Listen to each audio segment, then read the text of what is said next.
Okay, welcome back. So I have got all the way around on my second row, apart from joining it. So we need to count the number of stitches. So we've had 12 stitches in the first row, which means we should have 24 stitches in our second row. You can see it is not sitting perfectly flat, but it is, if I stretch it out, it will sit flat. So don't panic if it is rolling a little bit. It should, in the end, sit flat. Okay, so I'm just going to count these stitches to make sure I've done it right. 1, 2, 3, 4,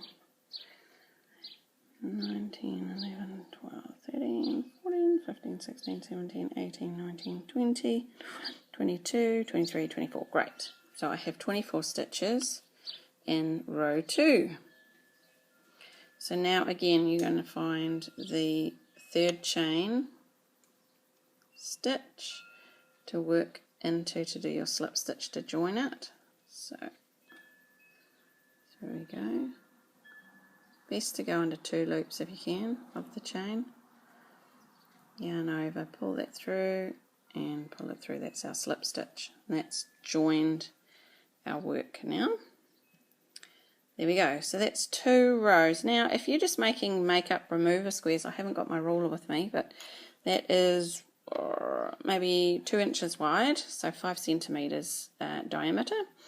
That might be the perfect size for a makeup remover circle. So you could then finish it just with a row of single crochet as an option.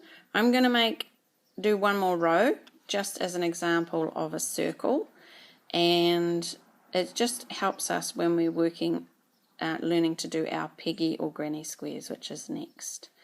So let's do row 3. So row 3, so the first row we did 12 stitches.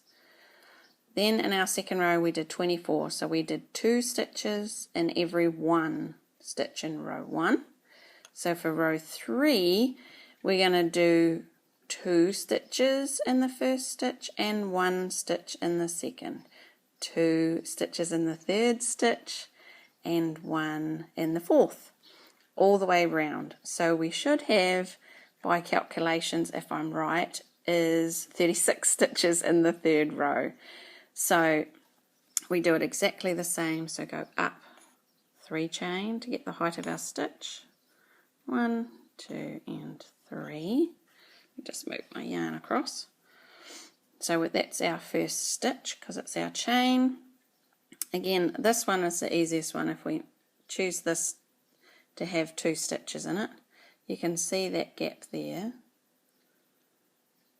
That's where we're going to work into, which is where we did our slip stitch. So yarn over through that hole there at the top of the chain where we joined with our slip stitch. Pull through, yarn over, through 2, through 2. That's our first double crochet. So you can see the next stitch, it's a little bit pulled open by stitching in there, but you can see this. The next one is here where my thumbnail is. So we want to put 1 stitch in there. So again, take your time, check the pattern to make sure that you're doing 2 stitches and then 1 stitch, 2 stitches and then 1 stitch. So you can see 2 in here and then 1 in this one. So this next one here we're going to put 2 double crochets in, and that just helps grow our circle and keep our circle flat as we go out.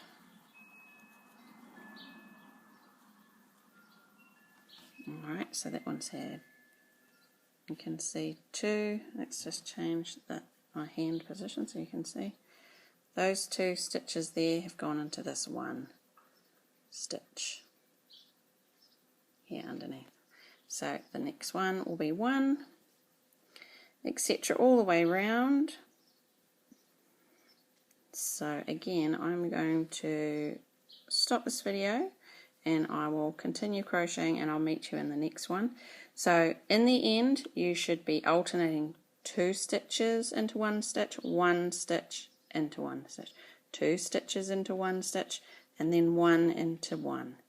All the way around. So when you count, when you've got all the way around, back round to this chain, you should have 36 stitches. Remember to include this first chain of 3 as a stitch.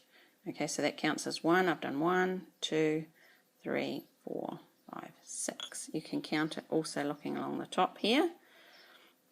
1, 2, 3, 4, 5, 6. You can see those little V's all the way along the top there. So I can count, other than the one that's on the hook, we don't count.